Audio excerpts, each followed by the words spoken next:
ஆண்டவர் உங்களோடு இருப்பாராக. ஆன்மாவோடும் இருப்பாராக. மார்க் எழுதிய தூய நற்செய்தியிலிருந்து வாசகம். ஆண்டவரே, மாட்சி உமக்கே.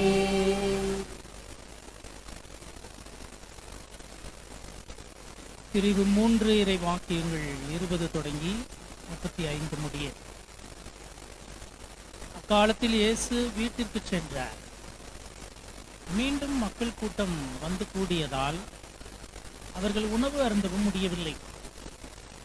அவருடைய உறவினர் இதை கேள்விப்பட்டு அவரை பிடித்து கொண்டு வரச் சென்றார்கள்.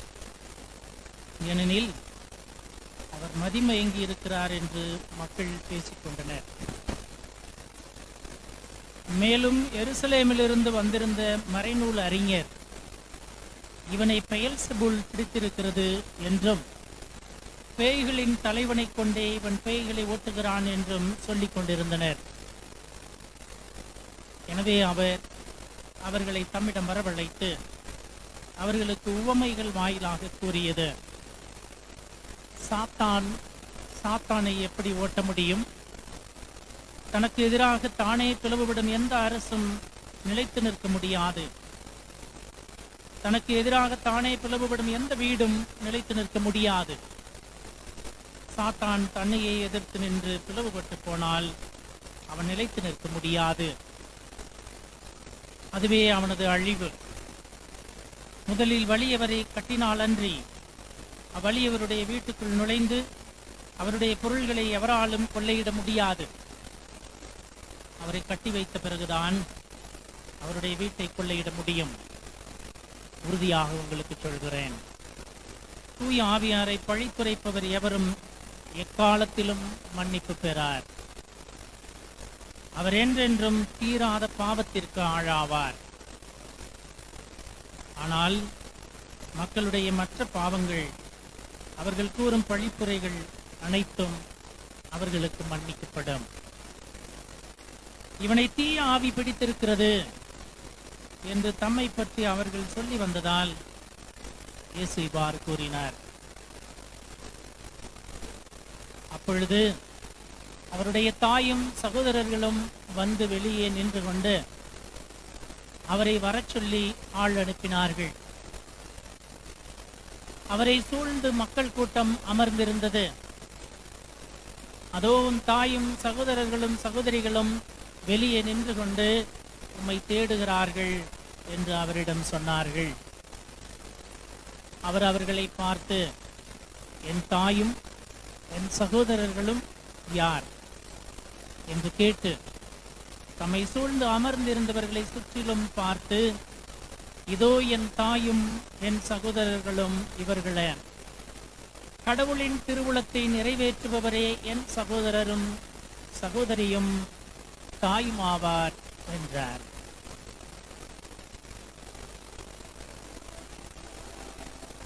ஆண்டவரின் அருள்வாக்கு. கிறிஸ்துவே உமக்கு புகழ்.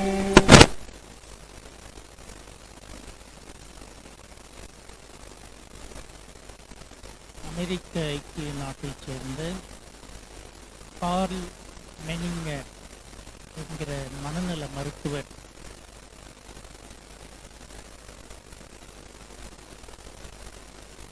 அவர் பாவத்தையும்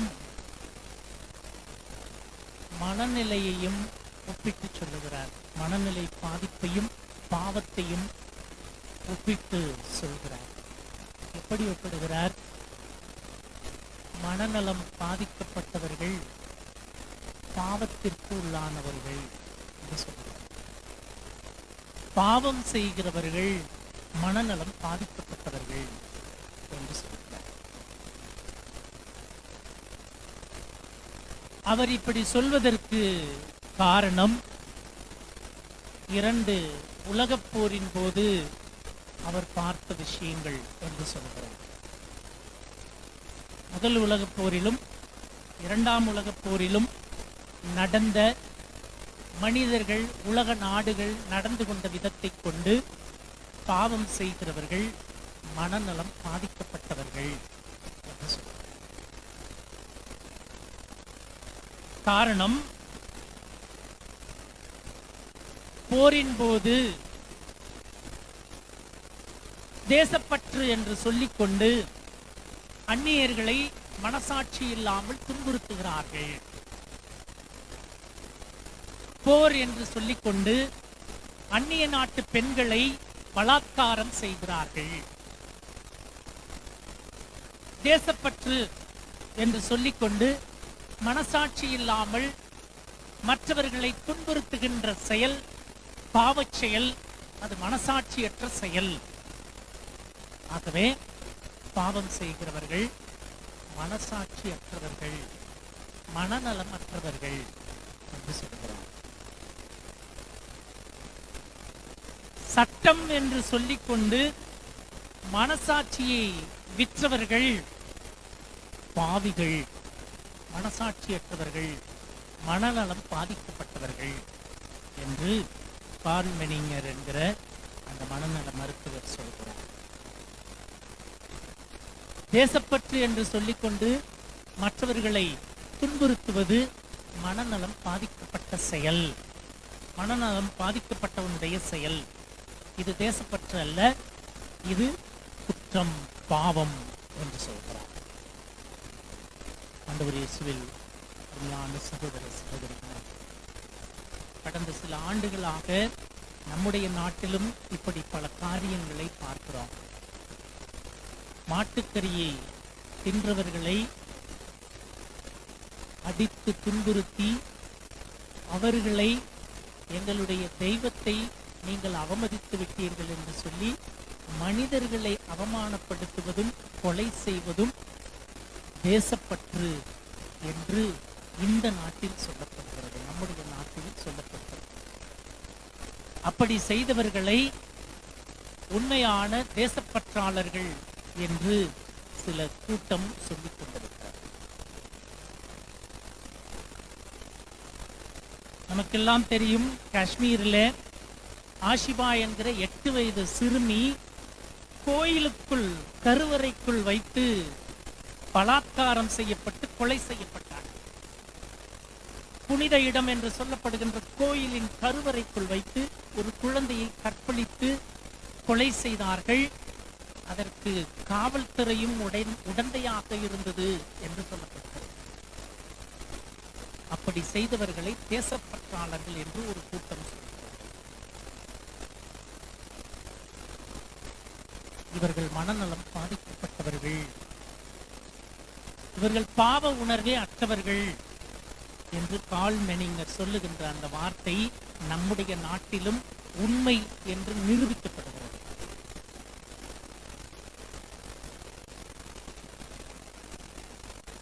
ஒரு ஆசிரியர் தன்னுடைய மாணவர்களுக்கு நல்லொழுக்க பாடம் நடத்துகின்ற போது ஒரு சிறுவனை பார்த்து கேட்கிறார், நீ திருடுவியா? நான் சொல்றான், நான் திருட மாட்டேன். நீ காப்பி அடிப்பியா? நான் காப்பி அடிக்க மாட்டேன். நீ மற்றவனை பத்தி தோல் மூட்டி விடுவியா? குறை சொல்லுவியா?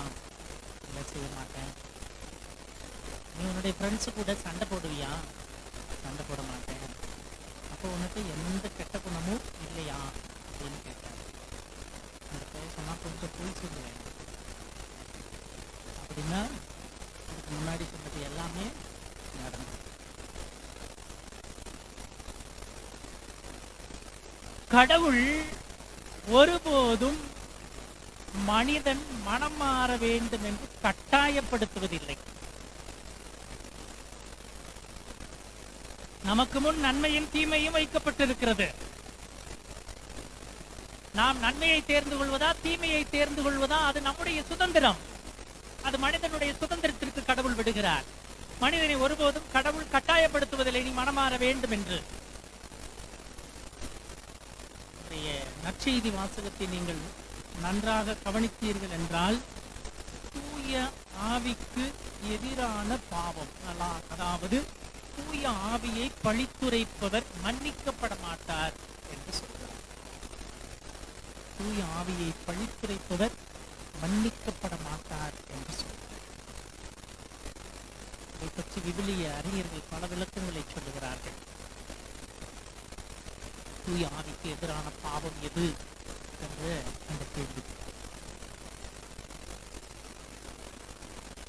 திருத்தூதர் பணிகள் 5வது பிரிவு 1 தொடங்கி 11 முடிய இறை வார்த்தைகளை நீங்கள் வாசித்தீர்கள் என்றால் அங்கே நாம் பார்க்கிறோம், தொடக்க கால கிறிஸ்தவர்கள் தங்களுடைய உடைமைகளை எல்லாம் பொது உடைமையாக கருதினார்கள்.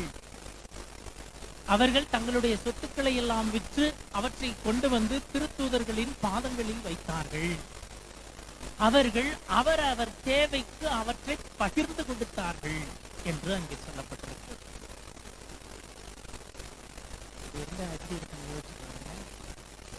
கம்யூனிசம்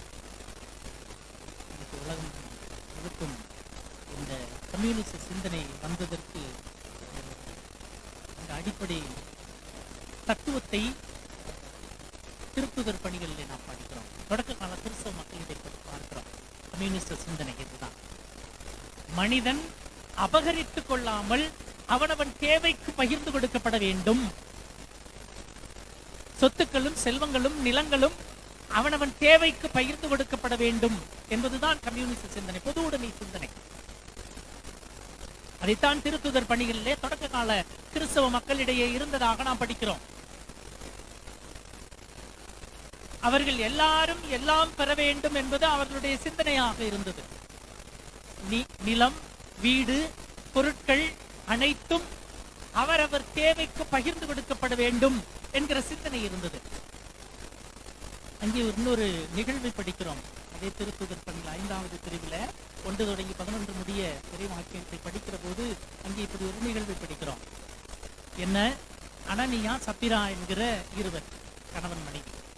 அனனியாவும் சப்பிராவும் கணவன் மனைவி. அவர்கள் தங்களுடைய சொத்தை விற்கிறார்கள். விற்று ஒரு பகுதியை கொண்டு வந்து திருத்தூதர்களிடம் கொடுக்கிறார்கள். இன்னொரு பகுதியை என்ன பண்றாங்க? மறைத்து வைக்கிறார்கள். நல்லா கவனிங்க. ஒரு பகுதியை கொடுத்து விட்டு இன்னொரு பகுதியை மறைத்து வைக்கிறார்கள். பொய் சொல்கிறார்கள். என்ன சொல்றாங்க? நாங்க எல்லாத்தையும் கொடுத்துட்டோம்னு சொல்லி பொய் சொல்றாங்க. திருத்துதர் பணிகள் யாராவது படிங்க, 5வது பிரிவு. திருத்துதர் பணிகள் 5வது பிரிவு 3வது இறைவாக்கியம்.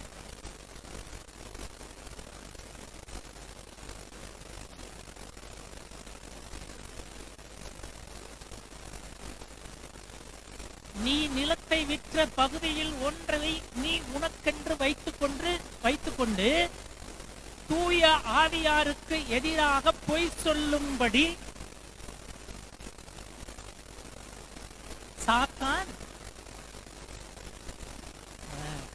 உள்ளத்தை ஆட்கொண்டது ஏன்? அப்போ உண்மைக்கு புறம்பான செயல் சாத்தானுடைய செயல். தூய ஆவியாருக்கு உகந்தது உண்மை. தூய ஆவியாரின் பண்பு உண்மை. அந்த உண்மைக்கு எதிராக அவன் பொய் சொல்லுகிறான். விளைவு என்ன? படிங்க.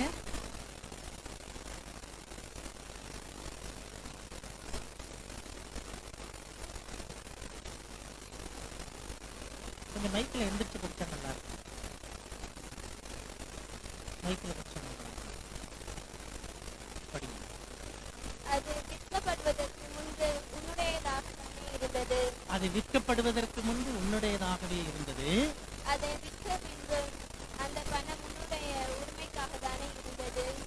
பின்பு ஏன் நீ செயலுக்கு விற்கிறதுக்கு முன்னாடியே அது உன்னுடையதுதான். வித்த பிறகு அந்த வித்த காசு உன்னுடையதுதான். பின்பு ஏன் நீ செயலுக்கு உன் உள்ளத்தில் இடமளித்தாய்? நீ மனிதரிடம் அல்ல கடவுளிடம் அல்லவா பொய் சொன்னாய்? மனிதரிடம் அல்ல கடவுளிடம் அல்லவா பொய் சொன்னாய் என்று சொல்லி அதுக்கு பிறகு அனனியா என்ன ஆனா?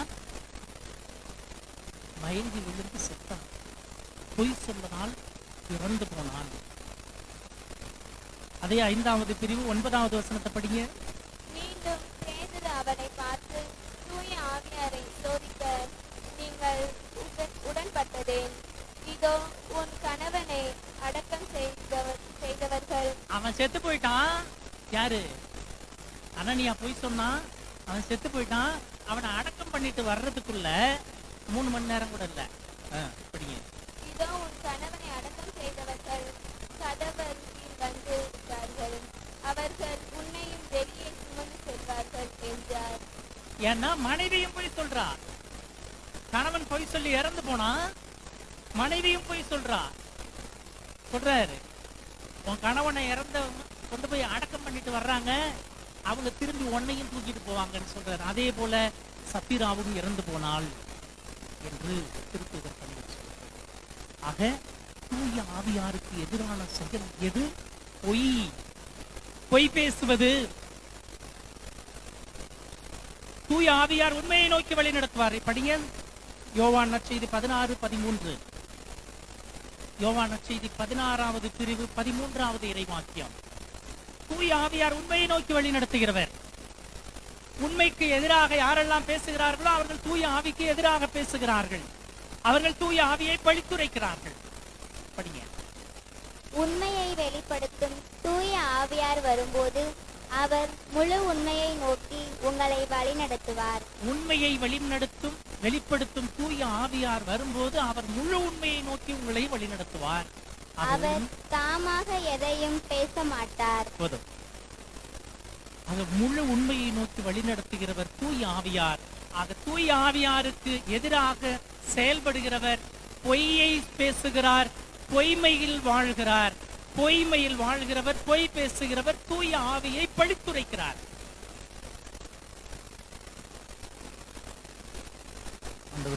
அருமையான சகோதர சகோதரிகளே, இயேசு வீட்டிற்குள் இருக்கிறார். அவருடைய தாயும் சகோதரர்களும் அவரை தேடி வருகிறார்கள். ஏன் தேடி வர்றாங்க?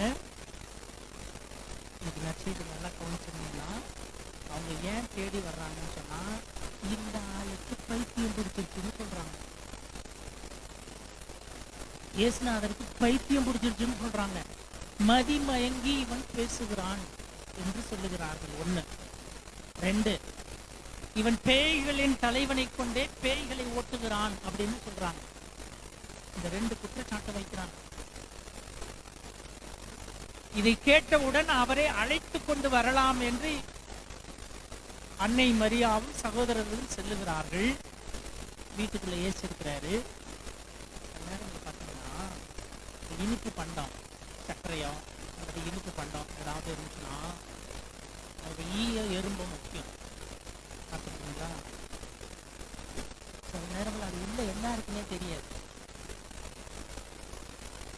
அப்படி முச்சுட்டு இருக்கும். எறும்பும் ஈயும் உள்ளுக்குள்ள என்ன இருக்குன்னே தெரியாத அளவுக்கு அப்படியே கூட்டமா இருக்கும். அந்த மாதிரி இயேசுவே தெரியல. அதனால்தான் அவங்க பக்கத்துல இருக்கிறவங்க சொல்றாங்க, உண்மை தேடி உன்னுடைய தாயும் சகோதரர்களும் வெளியே உண்மை தேடிக் கொண்டிருக்கிறார்கள் என்று சொல்றாங்க. இயேசு உள்ளே இருக்கிறார், சுத்தி கூட்டம் அவரை மறைத்து கொண்டிருக்கிறது. அப்போது இயேசு சொல்கிறார், யார் என் தாய், யார் என் சகோதரி, யார் என் சகோதரன் என்ற கேள்வியை ஆண்டவர் இயேசு கேட்கிறார். பால் திலிச் என்கிற ஒரு இறையியலார் சொல்கிறார், இயேசு யார் என் தாய், யார் என் சகோதரன், யார் என் சகோதரி என்ற கேள்வியை எழுப்பி தன் அருகில் இருந்தவர்களுடைய பக்கம் கையை நீட்டி, யாரெல்லாம் கடவுளின் திருவுளத்தை நிறைவேற்றுகிறார்களோ அவர்கள்தான் என் தாயும் என் சகோதரர்களும், இவர்கள்தான் என் தாயும் என் சகோதரர்களும் என்று சொல்லுகிறார். அதற்கு பால் திலிச்சென்கிற இறையியலார் சொல்லுகிறார், ஆண்டவர் இயேசு இறையாட்சி குடும்பத்தை விஸ்தரிப்பு செய்கிறார் என்று சொல்கிறார். தன்னுடைய குடும்பத்தை தன்னுடைய தாயோடும் தன்னுடைய சகோதரர்களோடு மட்டும் முடித்துக் கொள்ளவில்லை. யாரெல்லாம் கடவுளின் திருவுளத்தை நிறைவேற்றுகிறார்களோ, யாரெல்லாம் நற்செய்தியின்படி வாழ்கிறார்களோ அவர்கள் எல்லாம் என் தாய், அவர்கள் எல்லாம் என் சகோதரர்கள், அவர்கள் எல்லாம் என் சகோதரிகள் என்று சொல்லி இறையாட்சி குடும்பத்தை ஆண்டவர் இயேசு விஸ்தரிப்பு செய்கிறார், பெரிதாக்குகிறார் என்று சொல்கிறார். நாமும் கடவுளுடைய திருவுளத்தை நிறைவேற்றுகிற போது, உண்மையின்படி வாழ்கிற போது, முழு உண்மையை நோக்கி வழிநடத்துகிற தூய ஆவியாரின் வழிநடத்துதலின்படி, மனசாட்சியின்படி நாம் வாழுகின்ற போது, கண்டிப்பாக நாமும் இயேசுவின் சகோதரர்கள் சகோதரிகள் என்பதை இந்த வார்த்தைகள் நமக்கு எடுத்துச் சொல்லுகின்றன. ஆண்டவர் இயேசுவில் அருமையான சகோதர சகோதரிகளை, முழு உண்மையை நோக்கி வழிநடத்துகிறவர் தூய ஆவியார். நாம் பொய் பேசுகிற போது, மனசாட்சிக்கு எதிராக நாம் செயல்படுகிற போது, நாம் தூய ஆவியாருக்கு எதிராக பாவம் செய்கிறோம், தூய ஆவியாரை பழித்துரைக்கிறோம். முழு உண்மையை நோக்கி வழிநடத்துகிற தூய ஆவியாரின் வழிநடத்துதலின்படி நாம் வாழுகின்றவர்கள் என்றால், நம்முடைய மனசாட்சியின்படி நாம் வாழுகின்றவர்கள் என்றால், இறை வார்த்தையின்படி நாம் வாழுகின்றவர்கள் என்றால், நாம் உண்மைக்கு சான்று வருகிறவர்களாக இருக்க வேண்டும். உண்மையை ஒருபோதும் புறக்கணிக்க கூடாது. பொய்க்கும் பொய்ச்சான்றுக்கும் நாம் ஒருபோதும் துணை போகக்கூடாது என்பதை இன்றைய இறை வார்த்தை நமக்கு